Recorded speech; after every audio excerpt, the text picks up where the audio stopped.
Good evening.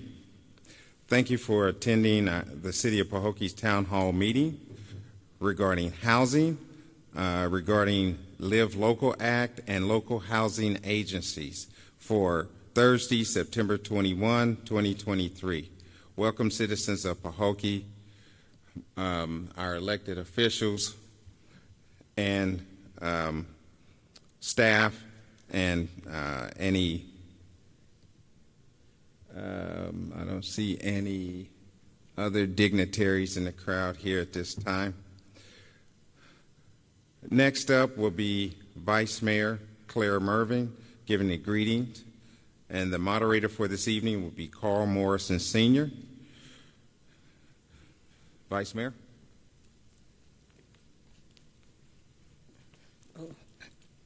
Good evening, everyone. Just want to bring greetings from the City of Pahokee, Mayor Keith W. Babb Jr., myself, Vice Mayor Claire Mervin, and the rest of our commission, our city staff, our city manager. Just want to bring greetings to you and thank our panelists for coming tonight. I know it looked very scarce in here tonight. We did not know that there was going to be a football game on Thursday tonight, but so be it. We have to move on anyway. So, again, we just want to thank you all for coming. And just sit back and let's get some information on housing tonight. Thank you.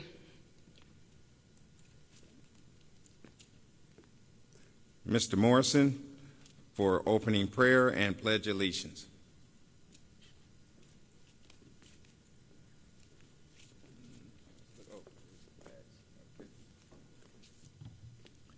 Good evening, everyone. Let us pray, please. Heavenly Father, this once more and again, we come before you to say thank you.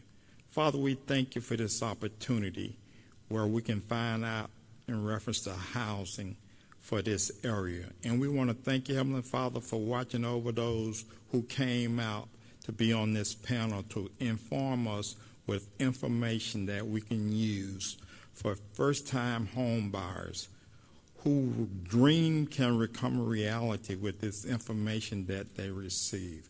Father, we ask this through your name we pray. Let us all stand for the pledge, please. The flag is behind you. To the flag of the United States of America, and to the republic for which it stands, one nation, under God, indivisible, with liberty and justice for all. Thank you.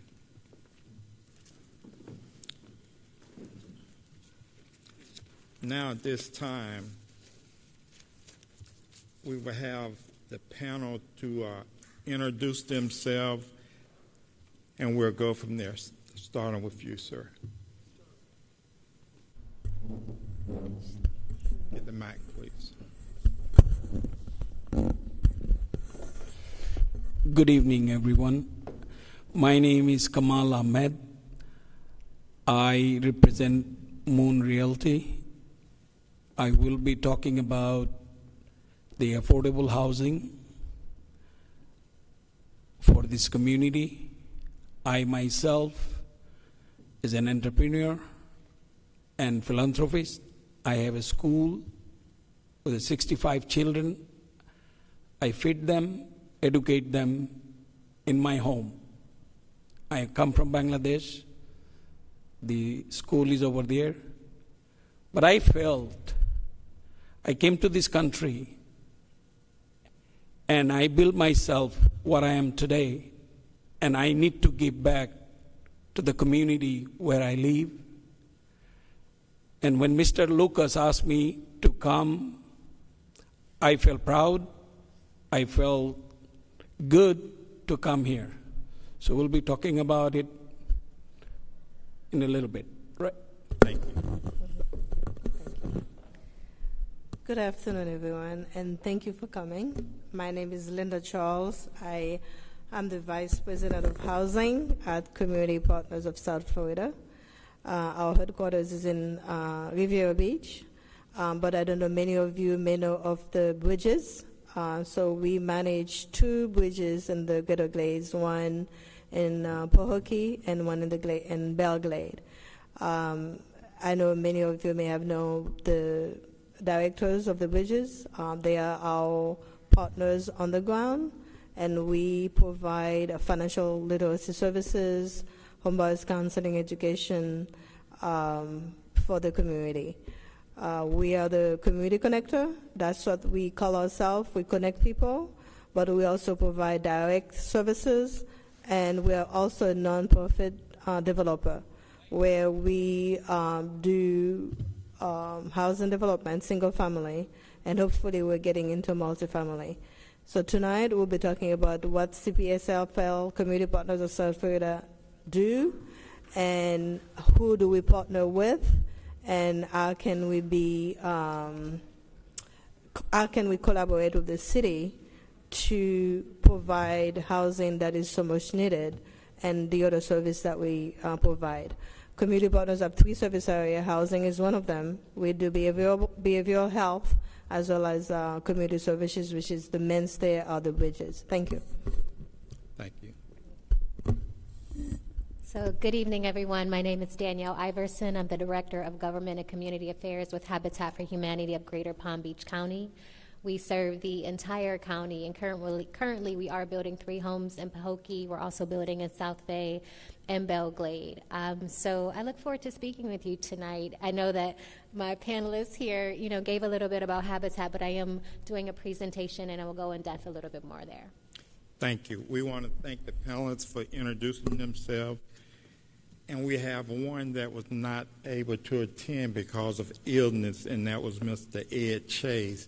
And we're going to have one of our own members of our staff to begin his presentation, and then after that, we will have each one of you all to do your presentation, and then we'll have question and answers at that time. Thank you. Carlos?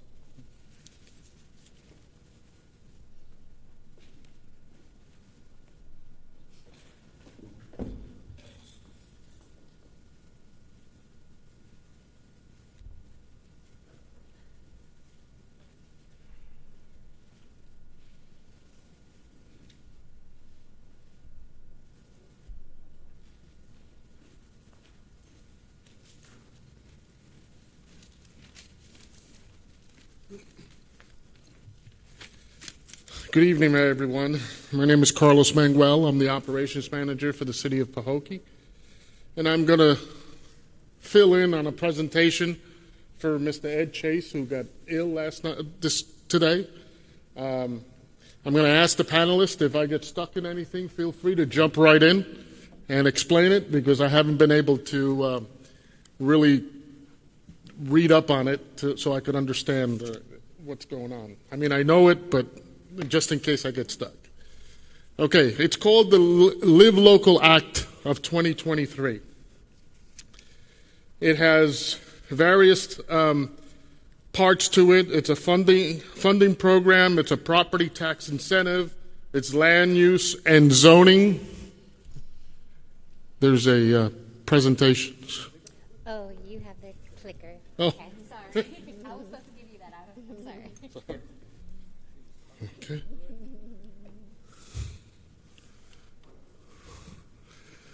Okay. And using publicly owned land for affordable housing. We'll talk a little bit first about funding. What are the Sadowski Trust Funds? Well, the Sadowski Trust Funds were established in 1992. It consists of 2 trust funds. The State Housing Trust Fund primarily funds the State Apartment Incentive Loan, and it's known as the SAIL program. Then there's the Local Government Housing Trust Fund, and it funds the Housing Initiative Partnership, which is commonly called as the SHIP program. Funded by a portion of documentary stamp taxes collected on real estate transaction. Collections on the trust are directly tied to the real estate market. So the hotter the market, the more enters into the funds. Now, there's at one point, the government had a tendency to sweep certain programs when they needed funding. So they, as of 2021, they worked on the legislator worked on eliminating the sweeping of certain programs, so they cannot sweep these programs and add them to the general fund. So that would eliminate the loss of funding for these programs. Funding in the Live Local Act, there's 1, 2, 3, 4, 5, 6, like 7 programs that are included in this funding in the local Live Local Act, which is 2 that we talked about: SHIP, SAIL, Hurricane Housing Recovery, Hometown Heroes program, which was a big hit in this last year because of COVID. Hometown Hero was developed for. At first, it was developed strictly for doctors, nurses, anyone that was a hometown hero during the COVID. It had military, it had police officers, firefighters, and this was used for them. Now, in the middle of the year, they expanded the program, and they really included just about everybody that worked in the state and was working for state corporations. Now there's also the Inflation Response Program, and of course the Live Local Tax Donation Program.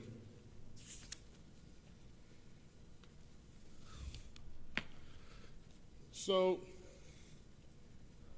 State Housing Initiative Partnership, which is called SHIP, and administered by the Florida Housing Finance Corporation. It deploys funds to 67 counties and 55 eligible municipalities. Each SHIP jurisdiction develops a local housing assistance plan that governs its uses of the funding. SHIP statutes provide series of set-asides that local government must adhere to, including at least 75% for construction-related activities, 65% for ownerships, no more than 25% for rental housing, at least 30% for very low-income households, and at least 30% for low-income households. Remaining funds are up to 140% of area median income.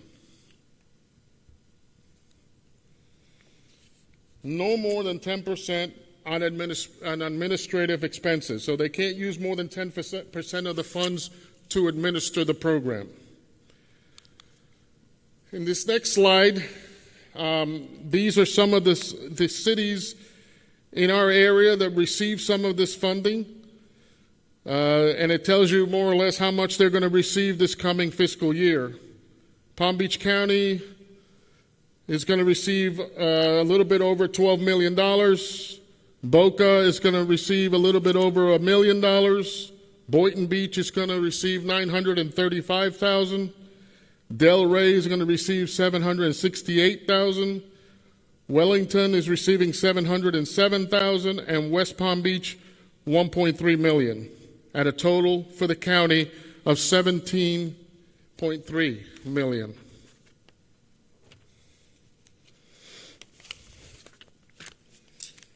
Then you got the SAIL program, which is the State Apartment Incentive Loan. It's administered by the Florida Housing Finance Corporation. It provides low or no interest loans on competitive basis for the development of affordable housing. Can be used for new construction and acquisitions or rehab.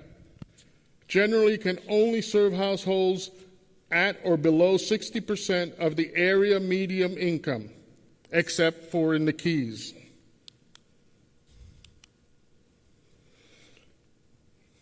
How the $150 million, $100 million for 10 years for SAIL-like programs will be spent. 70% of the projects that rehab new construction, addressing urban infill, provide for mixed-use housing, provide housing near military installations.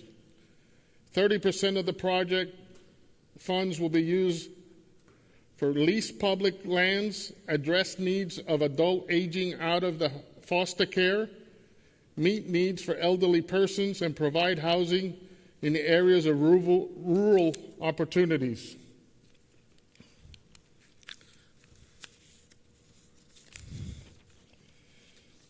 Then there's the Florida Hometown Heroes program.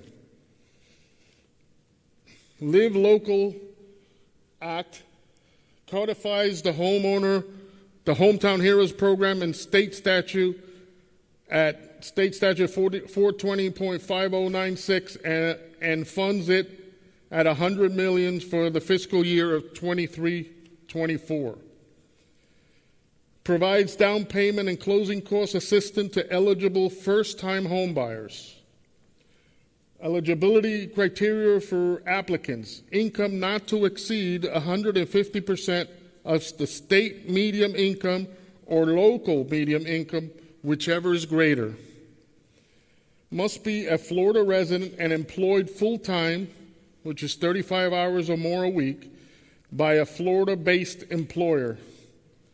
First-time homebuyer does not apply to active duty service member or veterans.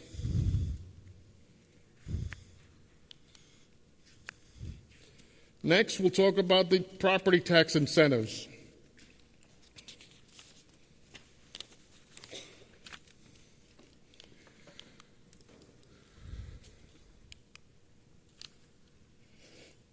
Local option affordable housing property tax exemptions.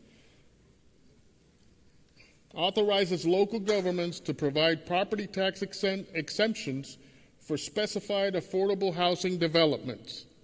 Eligible developments contain at least 50 or more units. At least 20% of the units must be affordable to households at or below the 60% average median in the area, or area median income. Tax exemptions only apply to the affordable units. Applies to new and existing developments. Property tax exemptions allowed are based on a percentage of affordability. Less than 100% of the units are affordable or equal to 75% property tax exemptions. 100% of the units are affordable equals to up to 100% property tax exemption. Non-profit land used for affordable housing with 99-year ground lease exemptions. New statute 196.197(1)(b). Property tax exemptions applies to land owned entirely by a nonprofit. Is leased for a minimum of 99 years. Is predominantly used to provide affordable housing to households up to 120% of the area median income. Land is considered predominantly used for affordable housing if the square footage of the improvements on the land for affordable housing is greater than 50% of all the square footage of the improvements. Tax exemptions is for the land only, not the improvements.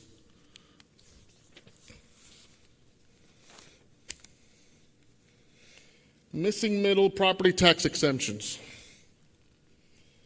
A new statute 196.19783 provides a property tax exemption to newly constructed multifamily developments that have more than 70 affordable units for household up to 120% of the area median income. Tax exemption only applies to the affordable units. Tiered property tax exemptions. Units affordable to 80 to 120% of the area median income equals 75% property tax exemption. Units affordable to greater than 80% of the area median income equals 100% of the property tax exemption. Next, we'll talk about land use and zoning. Land use standards, affordable housing in commercial, industrial, and mixed-use zones. A local government cannot regulate the use, density, or height of an affordable housing development if a proposed rental project is multifamily or mixed-use residential in any area zoned for commercial, industrial, or mixed use. At least 40% of the units are affordable for households up to 120% of the area median income for at least 30 years. If mixed use, at least 65% is residential. Local government cannot require development authorized under the preemption to obtain a zoning land use change, special exceptions, conditions, use approval variances, or comp plan amendments for use, density, or height. Land use standards affordable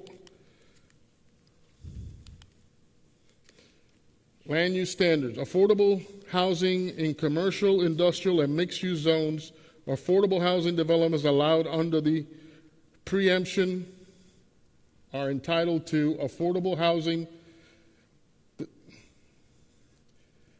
for the use allowed to build multifamily rental or mixed use in commercial, industrial, mixed-use zones without a zoning or land development change. Density. Highest density allowed in any land in the city or county where residential development is allowed. Height.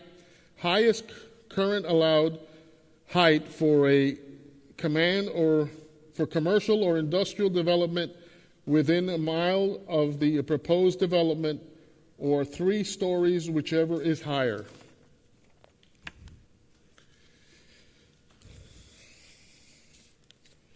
Here you see the Palm Beach County official zoning map, and it's broken out in colors. I guess the red is commercial, the gray is industrial, and the purple is mixed use.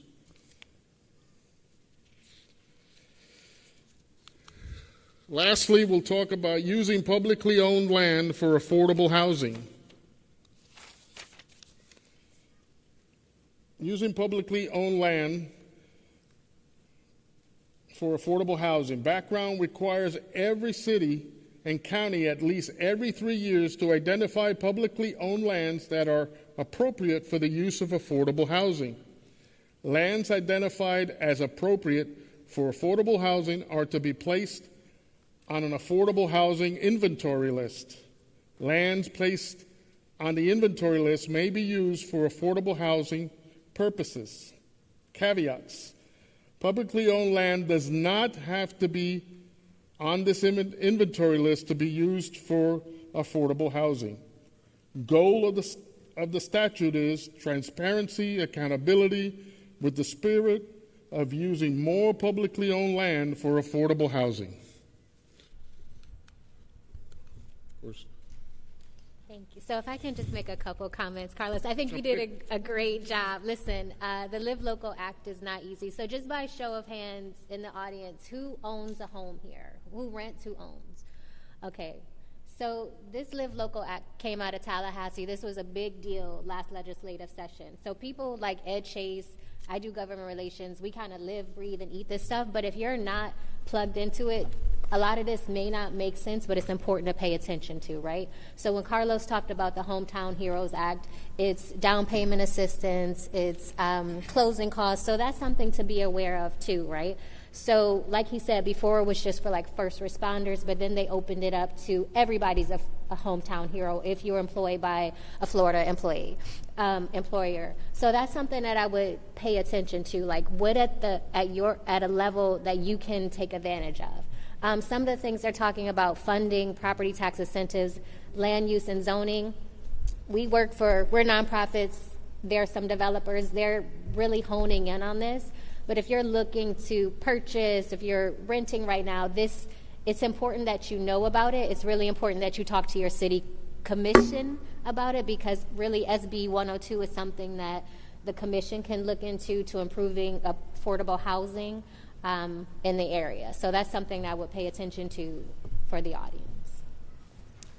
Yes, and as a nonprofit, especially on the hometown news, that's single family. That's where you're trying to purchase a home, and a lot of the time is through the banks. The lenders run the program, and sometimes people don't necessarily inform you about what's going on. So that's what's important when you go to a lender. And you can ask them, what about the Hometown Zeros program? Am I qualified for it? So that's one of the main reasons that you pay attention to some of the information that's being provided. The other piece that I will say on the development side with the land use, so the land use, it's the higher density. It's providing for if the zoning is already industrial, or if the zoning is commercial, so they are allowing you to do affordable housing. 40% of the units need to be at the level that we can afford, the essential worker, the residents can afford. So that, again, that's the conversation about it. What's important is knowing it and also letting your city commission knows that you're paying attention if a developer is brought in. So, and they are getting this incentive, then they have to set aside some of the housing units for a low and moderate income household. So I think this is the reason that, I wish there were more people here, but then again, that's why I think Danielle and I are here. When you call on us, we can explain a little bit further about what's important to know about this. But the takeaway from this, it's an opportunity for local government to increase the inventory of both rental and single-family units.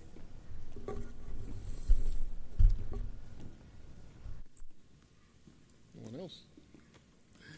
Okay, I thank you very much. Regarding the Hometown Heroes, like they said, if you're working with a realtor, bring it up to them, because some of them don't tell their clients that. Or you're working with a lender. The lender, you can ask the lender about it and see if you qualify. That's the most important part, because sometimes, once again, they don't let the clients know that these programs are available. Thank you. Thank you. Everyone, let's give Carlos a hand for stepping in. I think he did a wonderful job at the last moment stepping in to assist us. Now at this time, we'll have each panelist do their presentation, and as I stated, after that we'll have question and answers. All right. So this is me. Should I go up? I'm good here? I can stay here, right? We can hear you. Okay.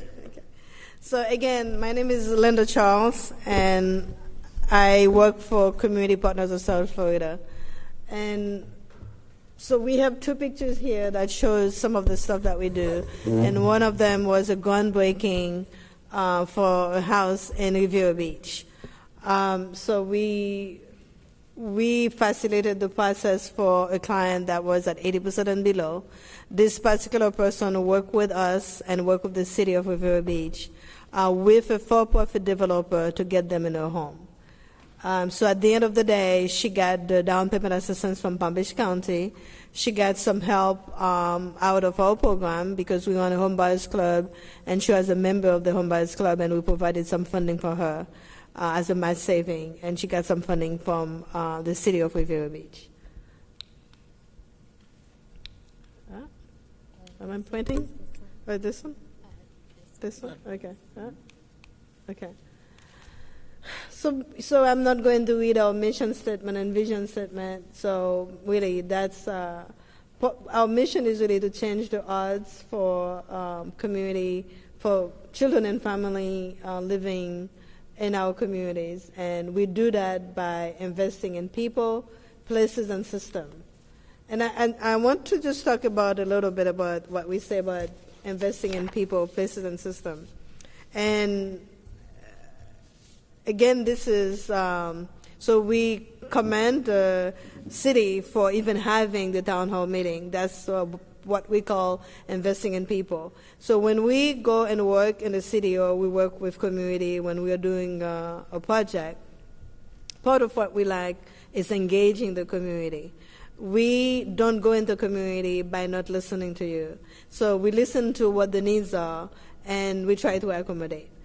We try to, maybe sometimes in a development, it's very difficult to get everybody's opinion, but at least we share the opinion, and we feel that if the community needs 3-bedroom houses, that's what we'll try to do. But we also will tell you what the cost is for a 3-bedroom house because you have family.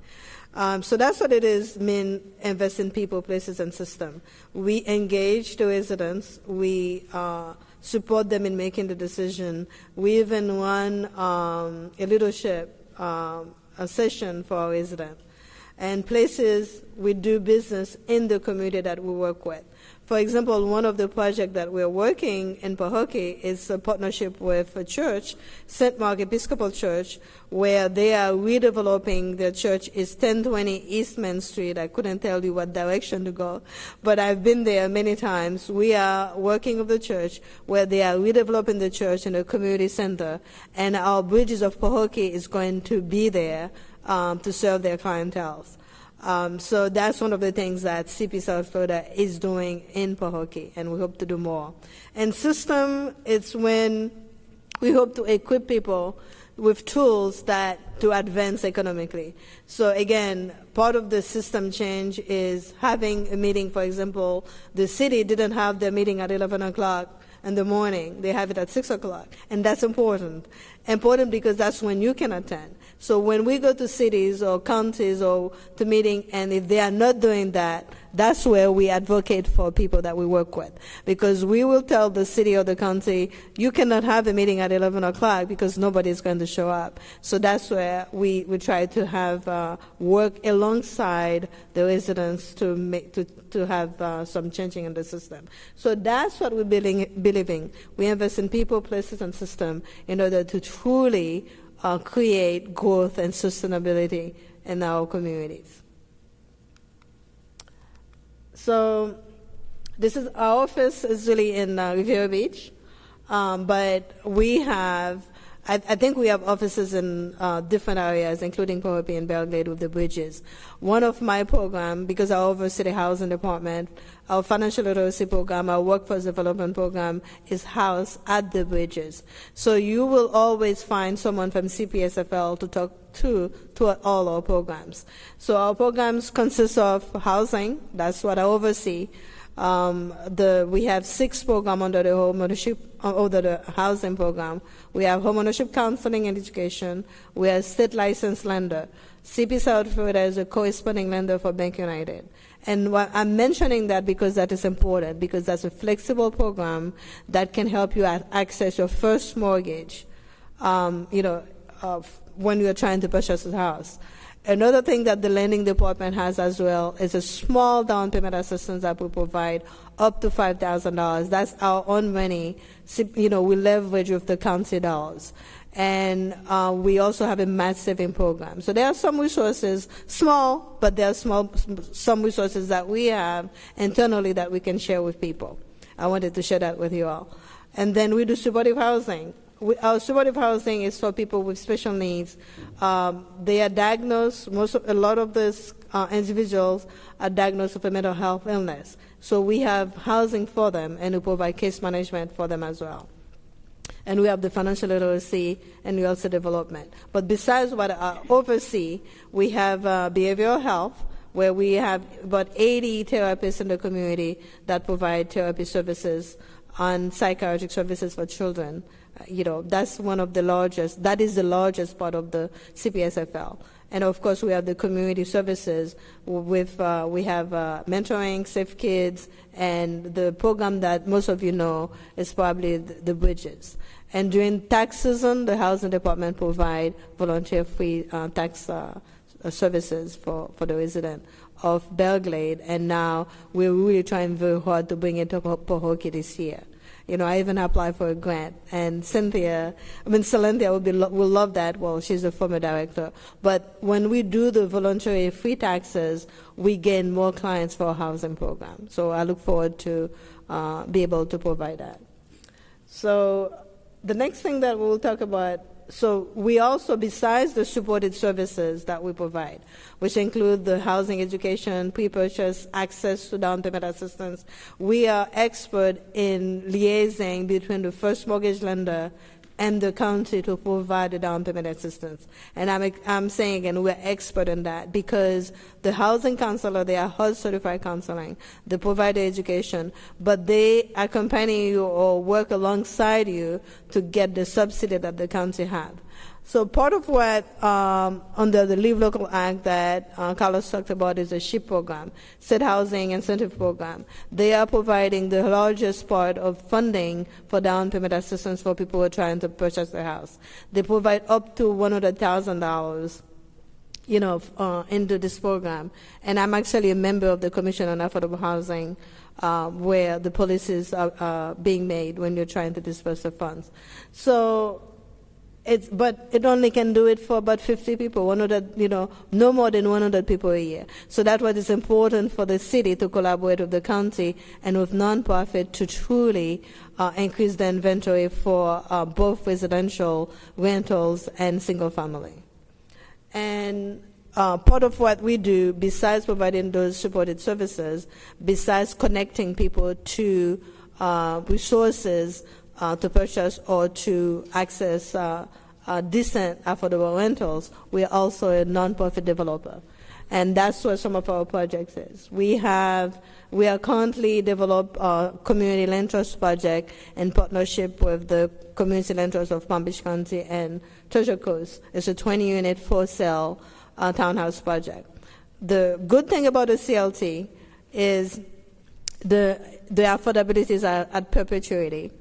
You don't pay taxes on the land, and then you have some kind of shared equity when you sell the house. It's not for everybody, but it's one of the tools to provide affordable housing for people in the low and moderate income household.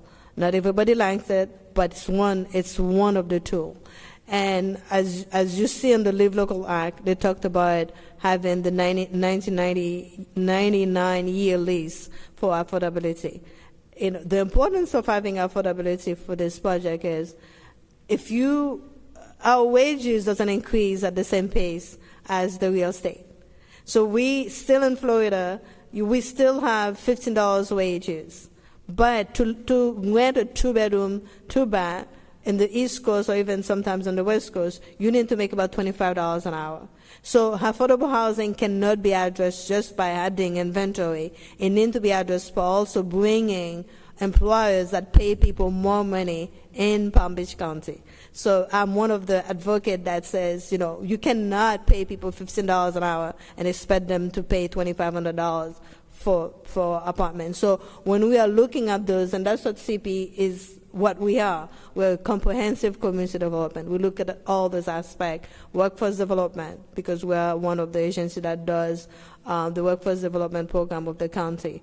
We look at inventory, but we also look at building sustainable individuals where we work with them on their credit, budget, and saving services. And we also partner with both for-profit and non-profit to achieve the goals. So our projects, you know, besides the Davis Commons and we're in partnership with the CLT, we have a property at the corner of Malaluca, you know, in Lake Worth, and I'm hoping to develop as a rental housing for the next 2 years. So, and that would be for people at 80% and below. And we have 2 properties that's St. Charles that in West Palm Beach. That's our permanent supportive housing. This is a HUD 811, where HUD pay 80% of the rent for the clients who are there. And we manage that. And then I also do my favorite program. It's neighborhood revitalization. We acquire, rehab, and resell single family. And we provide down payment assistance and closing costs for them as part of our individual development accounts program. So this is our bread and butter. I think this is what we do best, acquire and rehab. But of course, when we acquire this property, being they are so expensive, and then we have to rehab them, the cost is high. So we have to get down payment assistance to help. And for this particular property, we did 3 units in the city of West Palm Beach. They provided $100,000 for each of the home. So that's what we're able to sell, 2 of them to people at 80% and below, and 1 to someone at 50% and below. So this is so we also always look at different prospects. This particular project we lost to a for-profit developer. We bid on it. We offered about $17 million for this project. We couldn't buy it, so somebody else got it. And we are looking at different strategy to acquire and develop in the West Palm Beach area. But this is what we do. We really want to do neighborhood revitalization by improving the housing stock in the inner city in our neighborhoods. We want to do rental housing because everybody cannot buy a house, so we have to work with them to get there. And we do the single-family development and partnering with different lenders and different other nonprofit to provide housing in the community. The same thing that we do on the East Coast, we love to work more in Belgrade and Pahokee, and that's why I jumped on the opportunity to be here today to share what we do and to ensure that we don't have to be the developer. We can, but we don't have to be. We are really comfortable in being the connector, facilitator, and the provider of services to the people who are trying to improve their lives. Thank you. Everyone, let's give Ms. Charles a hand, please. We really thank you for that presentation. I deal with numbers, and I've been hearing these numbers coming up. Listen, we have some questions for you at the end. Go ahead. Have a check. Keep going. Let's see whose presentation comes up.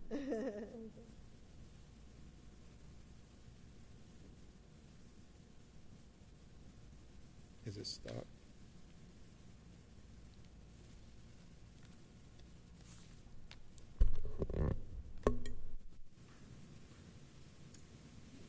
Okay.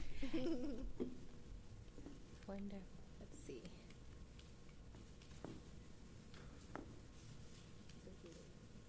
Is it on? That one you told me. Okay. Cool.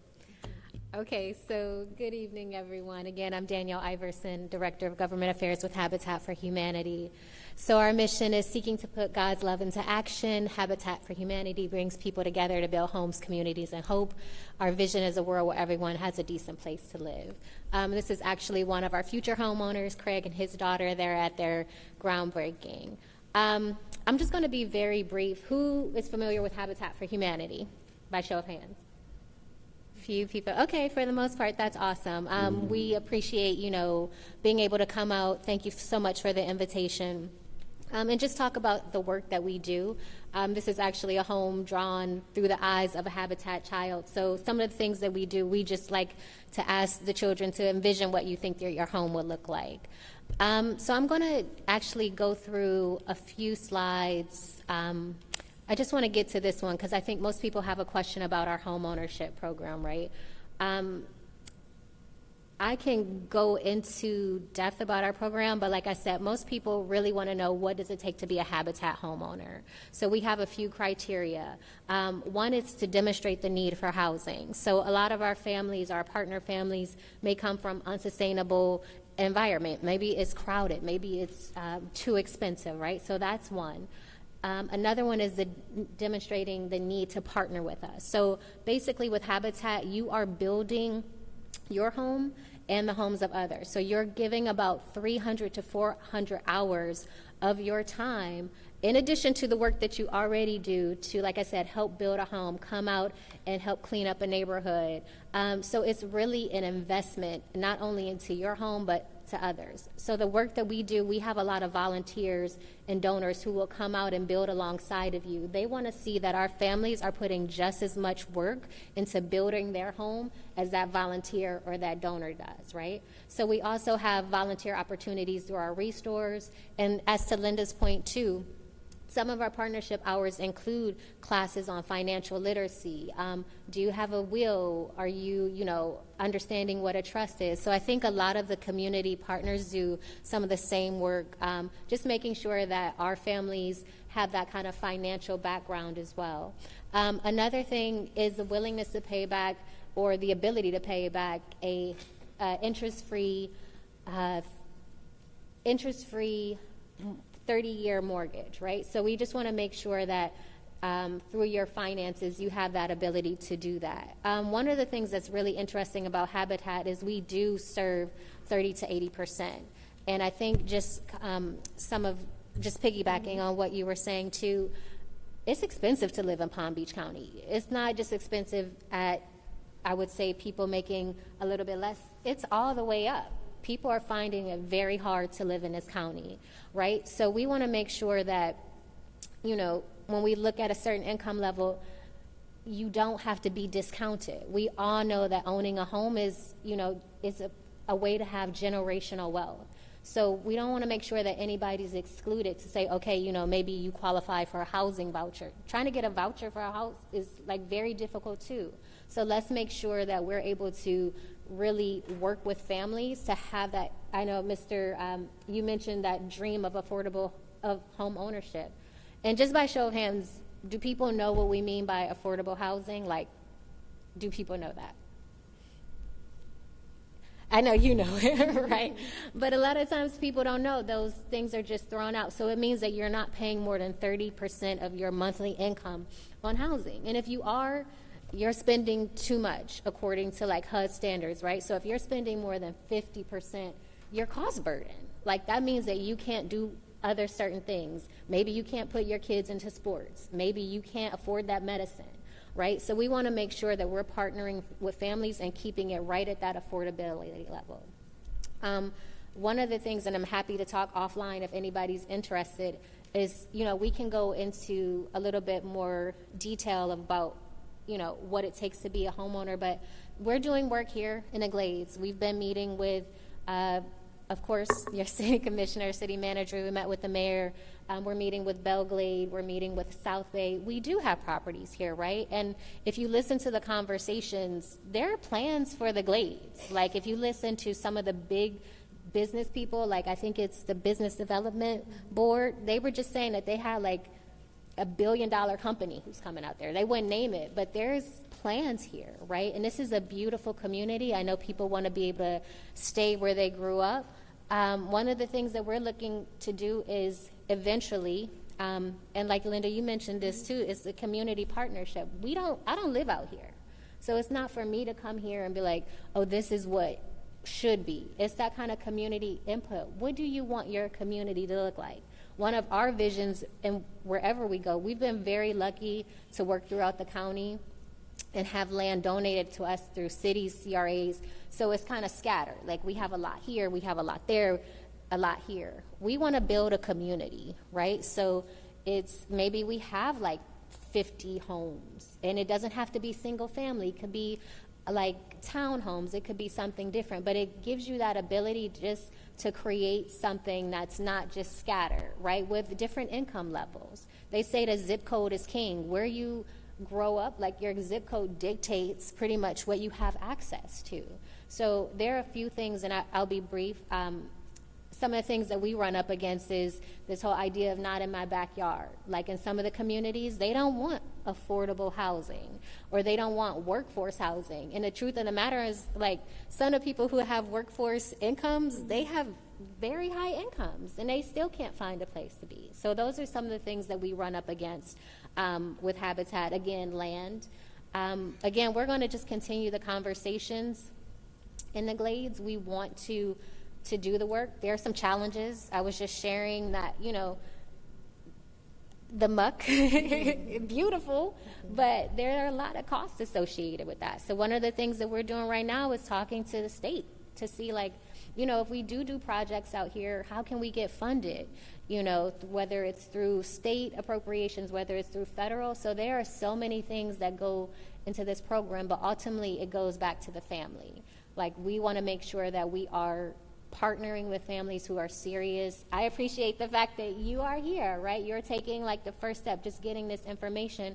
And not to say that the people who aren't here aren't serious, but I do think it's just kind of opening up that, like, how do you become a homeowner? One of the things I was thinking about as I was on my way over here, I hear a lot of the times people are like, you know, they're comparing renters and they're comparing homeowners. Like, oh, if you have a home, you're more likely to take care of it.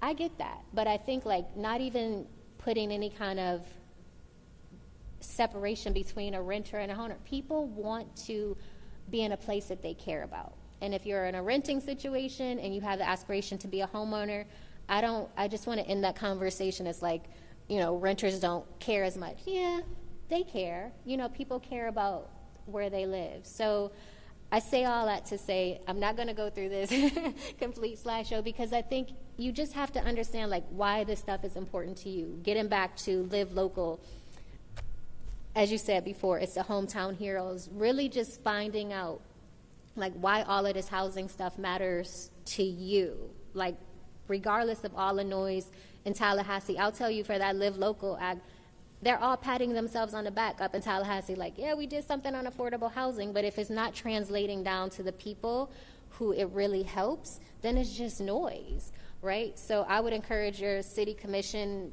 you know, talk to your commission about affordable housing, and then I will give you my information, or whoever is interested, and we can have a further conversation about what it takes to, you know, at least start taking the steps to homeownership. Thank you.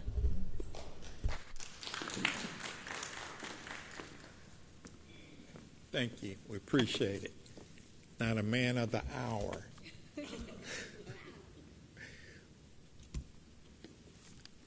Go ahead.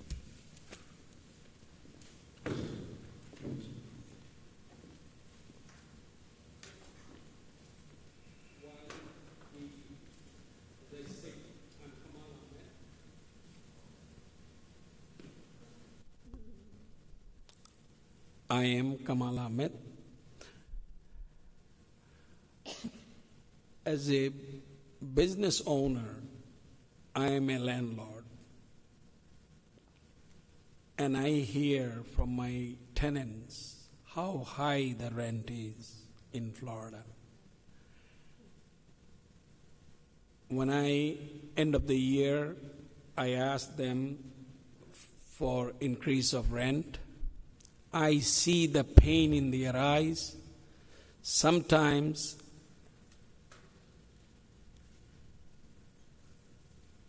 I have families that brought tears in my eyes when I asked them for rent increase. Believe it or not. These people, the community, are suffering for this housing problem. That's when I start to think. I have a container apartment, you can say, out in Bangladesh, in my country. I've been renting for last 10 years to Shell gas company.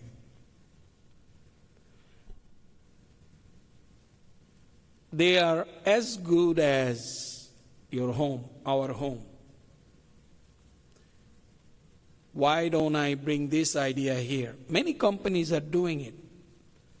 Now I'm getting requests from Fort Myers to build home because that's the quickest way to build home in there. Once you look at these, we can build individually, one-bedroom apartment, standalone, or we can have them side by side, like a townhome, a community. And this will, the cost of it, the whole idea is the cost. These ladies from Habitat, community partners, they are all talking about how to help. It really boils down to dollar and cents. And without living the quality of life. This house, what picture you're looking at there, is 8 feet by 40 feet deep. That's 320 square feet for a one-bedroom apartment. This is hurricane-proof. Every year we need to go fight with the hurricane in Florida. There, thank God, very little of tornado. This is tornado-proof. This thing is weatherproof, made with stainless steel, because they go in the ocean, stays in the ocean for 45, 60 days in the salt water. So they have to be stainless steel. It's a 1/4-inch thick stainless steel built with 8,000 pound weight just by itself, the container. By the time you put everything else in it, you're looking at 10 to 12,000 pounds. So it is very extremely heavy. It's extremely durable. 40, 50 years, nothing will happen to it. Only thing necessary if you do the painting outside. But we plan to do different outside insulation. It could be done many different ways. And a look of a kitchen. This could be built in 2-bedroom, 3-bedroom, 4-bedroom, 6-bedroom, whatever you want, based on your need. This is a shower area, a toilet area, bedroom. It doesn't show any windows. Depends how this one was set. But you could have window in the bedroom. You could have window in the front. It's a rough look of a container home. They put a extra siding on the front of the container to make it look more house type.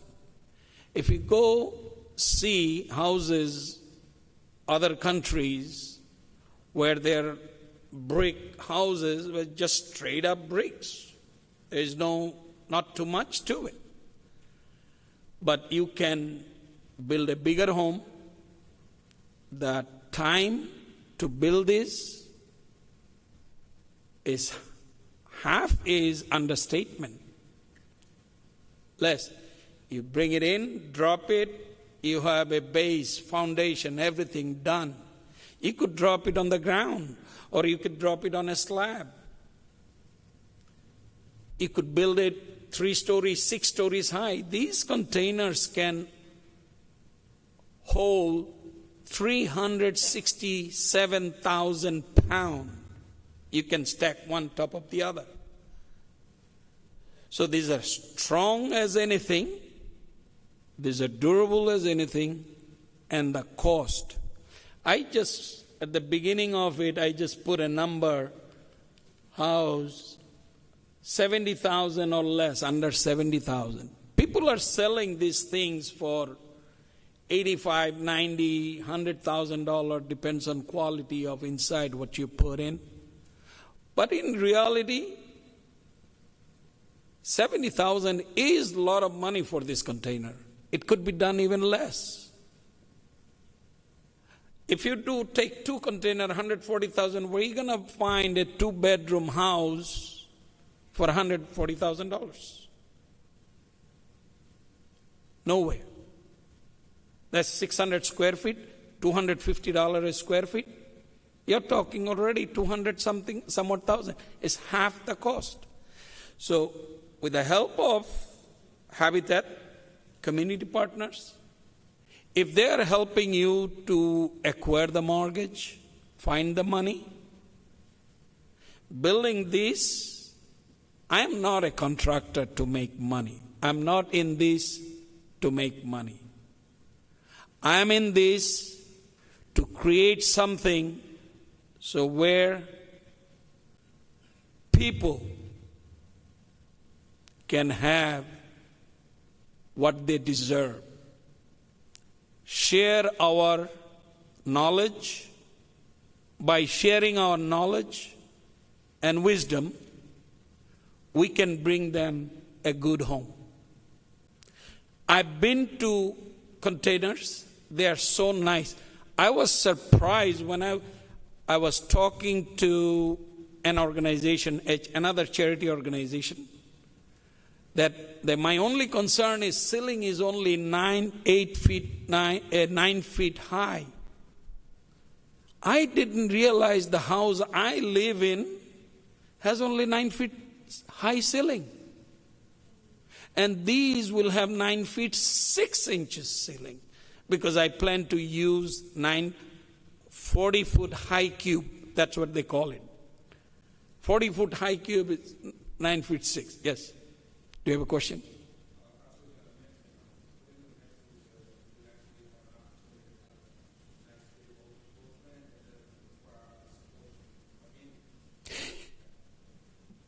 Container, think of a matchbox or a box. These things are framed so strong, all you're taking one side out, put them together. You have 8 plus 8, 16 feet. You put another one, 3. Now you have 24 feet wide, 40 feet long. If you could do open space, you can make the bedroom. A 12 by 8 size bedroom is a decent size bedroom. You take 12 feet and 12 feet in between, put a bathroom. 16 feet bathroom with a 4 feet, that's a luxury. My bathroom, I was taking shower yesterday, I was squeezing, I was hitting the door every time I was wash my body. So this is, I believe, the future. Denmark, Norway, New Zealand, they are way ahead of us. If the city allow us to build these things, we can bring beautiful homes, strong, durable homes in this community, which will be affordable. Danielle said one thing, is anybody knows affordable housing? I am renting 1-bedroom apartment in Lake Worth, the worst part of Lake Worth, where there is crime every day. 1 bedroom, $1,550. I could rent these for maybe $800, including electricity and water. That's how that is affordable today.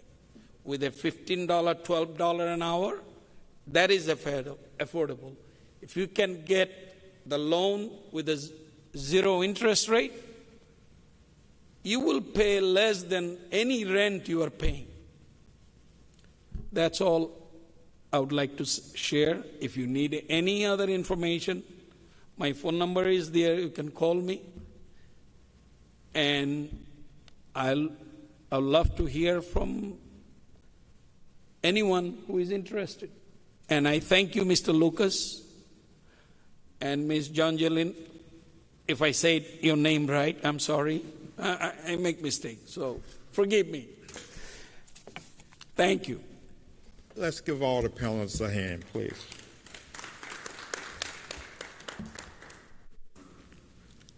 I have a couple questions, then we'll let the audience. For you first. Yes. The windows on these, are they hurricane compact windows? Absolutely. Every windows and doors will be hurricane proof. Local. I don't plan to. There are container homes, they call it, from China. You can build them, you can bring them. They fit on a 40-foot container, they stuff like 8 or 9 homes. For example, a single family, one-bedroom apartments, like one. But those are only 2,500 pounds each of them. There is a flat sheet, flat metal. Their cost is less. No one selling is for less, but cost is less if you bring it from China. But using these container home, they are very much strong, and I plan to build it here. If we do it here, I plan to build it in Pahokee. All the windows and doors and sheetrock and plumbing will be done right here. Great. I seen these selling on the news just last week out of Stewart, matter of fact. Now, the other question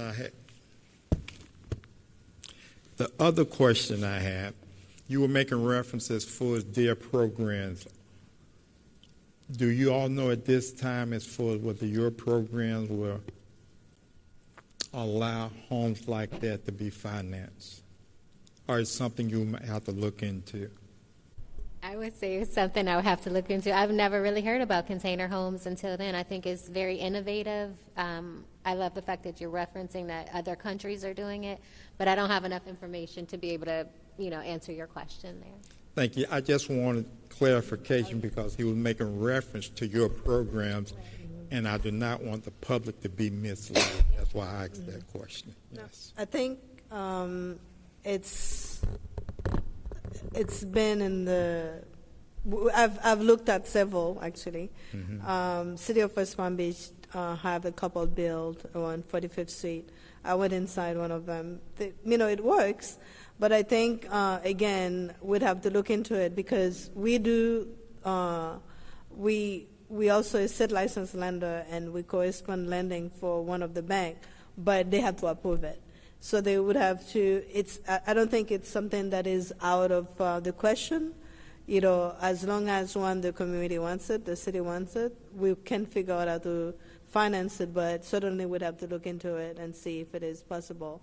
Our funding for, like my saving, for example, small grant closing costs goes to the homeowner. If the homeowner decide that that's what they wanted, if we have, if they are part of our homebuyers club, part of our program, we provide about $2,500 as a match to whatever the saving is. That goes to them. So that's not something that we would say, oh, you cannot use that because you're buying a container home. But for the first mortgage, which you have to go to a lender, then the lender has to approve it. We have to look into that. Thank you. I just wanted a little clarification in reference to that. Is there anyone in the audience have any questions at this time?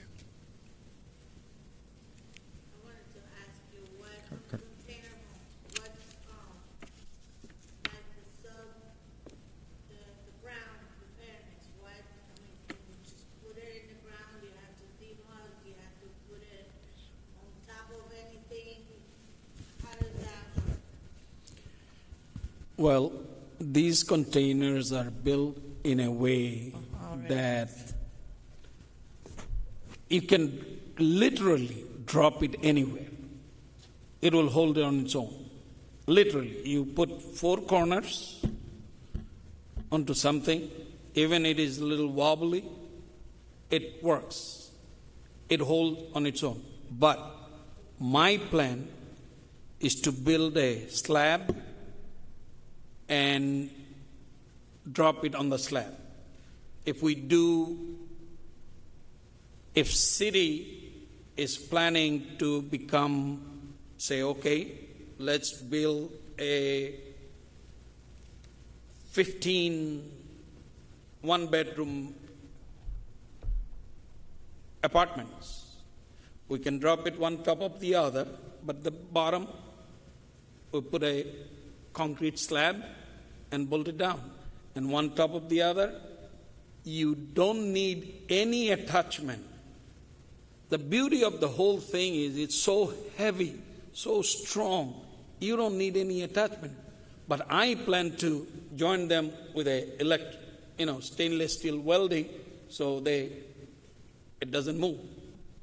And it's saved from the corrosion 30, 40 years, 50 years later.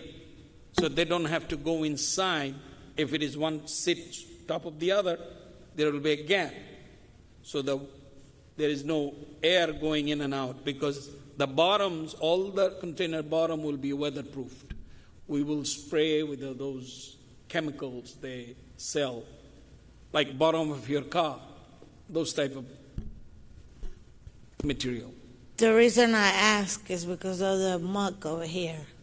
The reason I'm asking is because of the muck. Okay. The muck shifts, and that's the reason why that we have to demuck and, do the pilings all the way to the rock. So I don't know if you will have to still do that with them. This is really a question of to an architect or an engineer. I don't want to give you wrong information, but because of the structure, because it is so strong, like if one side is sinking, the other side, container it stays 30% out one top of the other without any support. It's built so strong. You have a container here, edge here, you can have 30% out, 1/3 of the container out, hanging, and it will stay solid.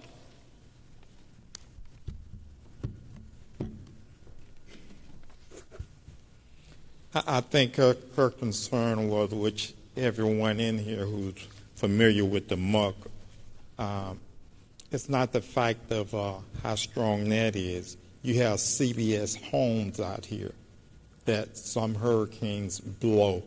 So I can understand you're talking about the durability, but is that durability stronger than a CBS home? Oh, yes. 100%.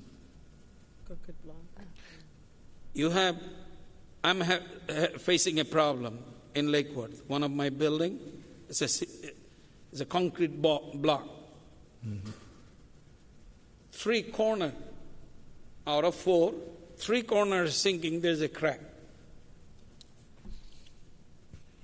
Okay, well, that's dealing with the foundation.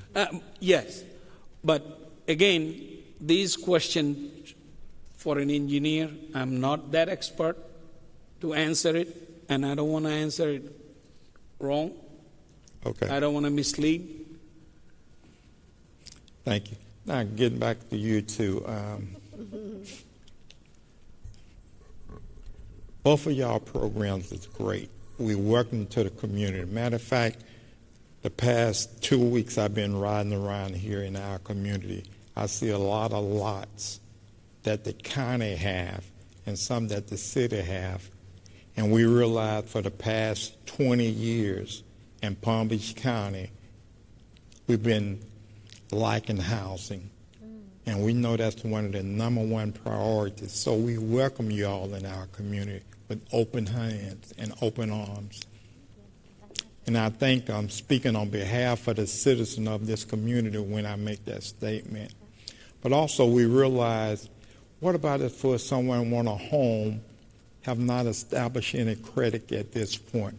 Could they use their utility bills, their rent or payments for verification to help be established?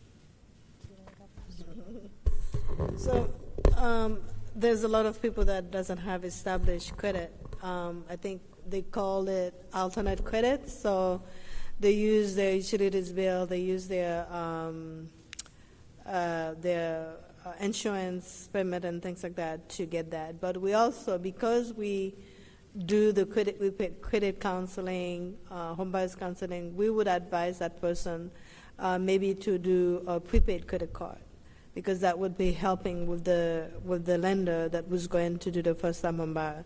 But in our program, again, being a corresponding lender as a nonprofit lender, it's very flexible.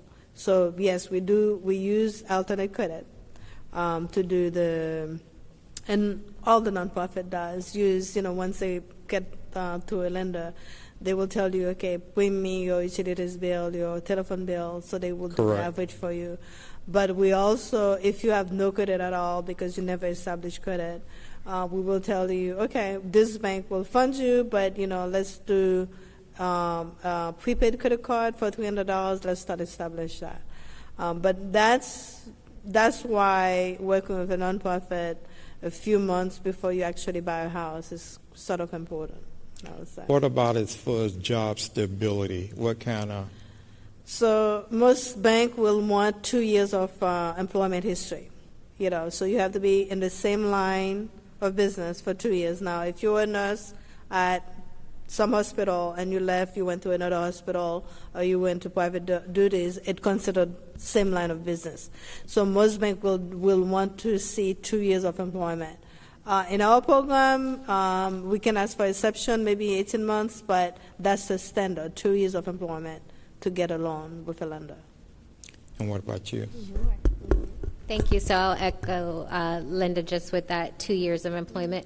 So to be honest, I don't know about the alternate credit. It's something I have to look into, and I don't want to give any misinformation. We do have someone on our staff who works with our homeowners, so I'm not touching the homeowner in that way to know about like their financial history, but that's a great question I need to find an answer to. So thank you. We appreciate it. We appreciate it. Mr. Lucas, we'll let you have the last word, sir. Okay, I'm sorry.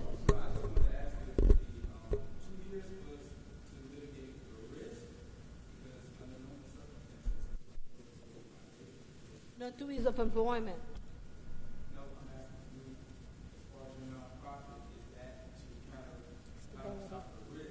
Oh yes, that would be risk. So it's your ability to pay and to see really income stability. That's why, yeah. Mm-hmm. But I know that I've worked in the community for a while, in my past life.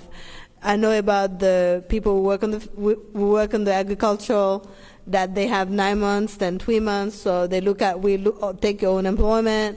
So we are very familiar with the community and how we income certify people. I have a question. Do you accept the USDA vouchers in order to obtain a house? Yes, we are USDA certified lender as well. And that's another question I'll have to find the answer to. Thanks. Anyone else?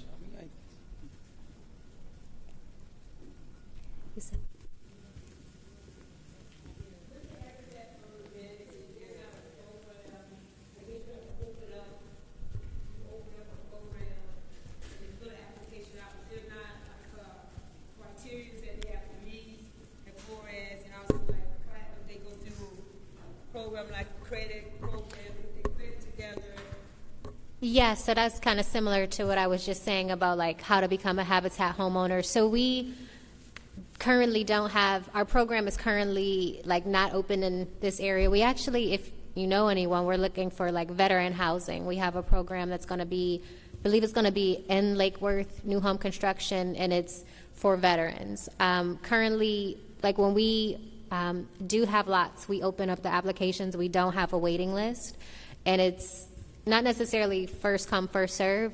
Everything is reviewed. But to your point again, and I believe you just asked about like a credit program, literacy program. Yes, that's one of the things that we do as well in partnership with other organizations. So it may be we just talking to actually her home is being built in Lake Worth. She just broke ground, but we're having a program that's they're all working on her home. So when she first came to Habitat, she wasn't quite ready. So we really referred her to help her build up her credit to like with another agency. And then when she did like have that established credit, she was able to come back and partner with us. So it may not be that somebody's ready just right then, but being able to work with that person, that individual or that family to get them to that point. So yeah, we encourage financial literacy, all of those things that you mentioned. Another question. So for Habitat for Humanity, what if you're a private person that has land? Like Right. say if I own land and I wanted a Habitat house put on that land, how does that go? Or is it just you get your land from the municipality donated to Habitat? But like if you're a private, a public citizen that has land, can they inquire by putting Habitat housing on those lands? So I can look into that. So let me just make sure what you're asking. So say you own a piece of property within the community, and you want to come and be a Habitat homeowner, or is that not the homeowner? Just okay. Just if I wanted to help within the Wanna help the community, yeah, and community. put houses. Yes. Okay, yeah, I think that's something that we can discuss, and I'll look into that further as well. Thank you. But then we will own them. I was going to say also, we have what we call individual development account. That was a federal program that sunset since then. So for people at 60% and 50% AMI, so Habitat for Humanity is the only partner we can work with. So what happened, so when they have the property, they work with their homeownership person, work with our homeownership person, partner, and then we refer clients to them and they go through the application process. And then the person has to save money for up to 6 months. If they save $2,000, we give them $4,000. So the Habitat for Humanity program, because they bill at really not the bill at such low cost because of their first mortgage and their program, so they are able to serve our client at 60% and below. So this is a plug for what we are just about to partner with several projects, including some of the program that we have in Lakewood. Another plug for the way the city work with us as well. The city of Lake Worth, the CIA, just put on the table about $10,000 from the CIA and another $40,000 from the city to fund their own individual development account, and we're running that program for them. So that means if someone at 80% and below save $2,000, they will come up and give them $2,000 from closing costs. So there are so many different ways that we can partner with cities and municipalities to help people to actually get their own home. And Habitat is going to be one of our primary partners for this particular program.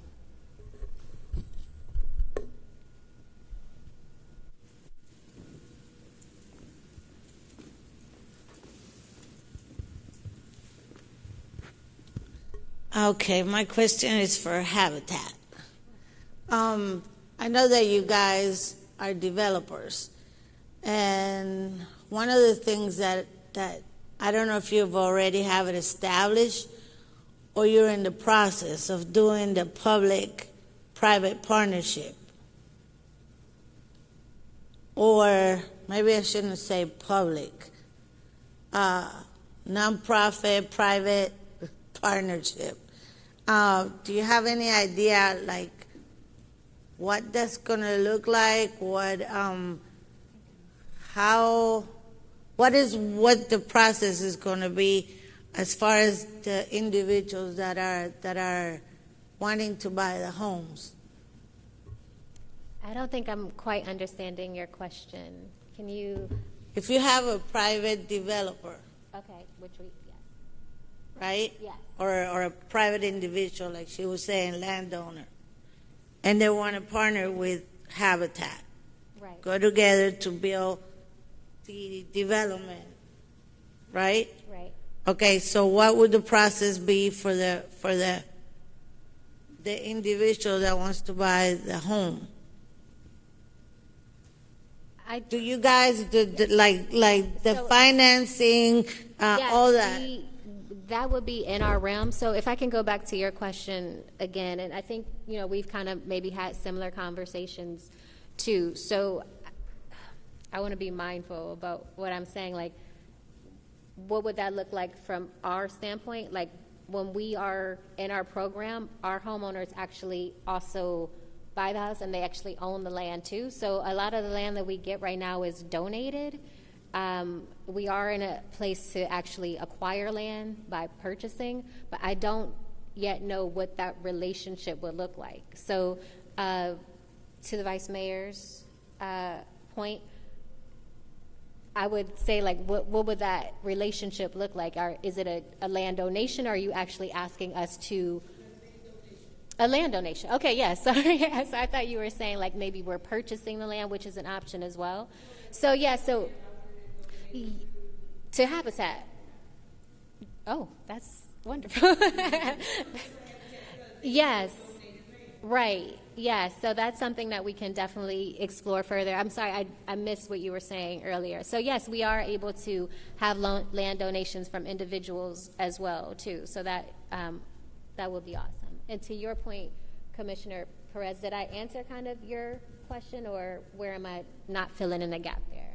No, I understand what you're saying. How about when if Habitat was to partner with the city, how would that? So, we've had conversations too. Like I mentioned before, a lot of the land that when we do partner with cities, it is through land donation. So that's what we primarily look for, because it actually is a way for the city to improve. I don't want to say it's a way for maybe that parcel of land has just been sitting. Maybe it's an eyesore. Ad valorem taxes. Yeah, we're able to come in, put a family there. I think add to the community as well. So it's a win-win situation. Like I said, right now we are exploring, purchasing lots if need be, but that's not our first go-to. We are always, looking to see if we can have that land donated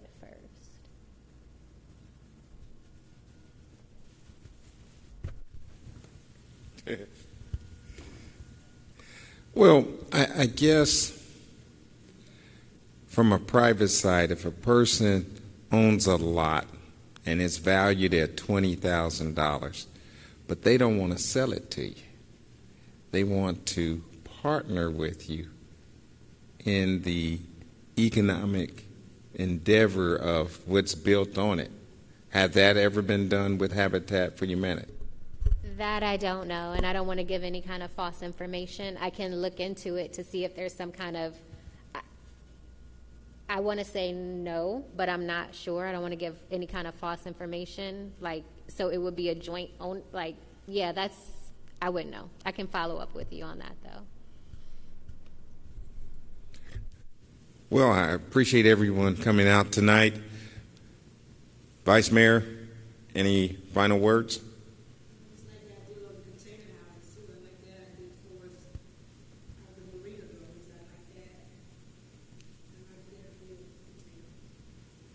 Commissioner Bowden?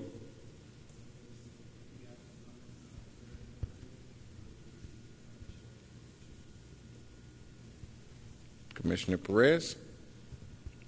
Thank you to the panel for coming and the information that you have provided, and we look forward to seeing more of you guys in the community, because we really do need we're in a housing crisis for a long time. Well, thank you for having us. We appreciate that. Thank you. Thank you. Yes, thank you. It was a pleasure to be here, and we look forward to working with you all. Thank you for having us, and thank you, Mr. Lucas.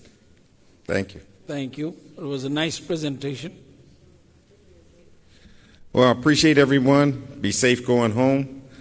We conclude this town hall meeting on housing. Next town hall will be December regarding voting. Thank you.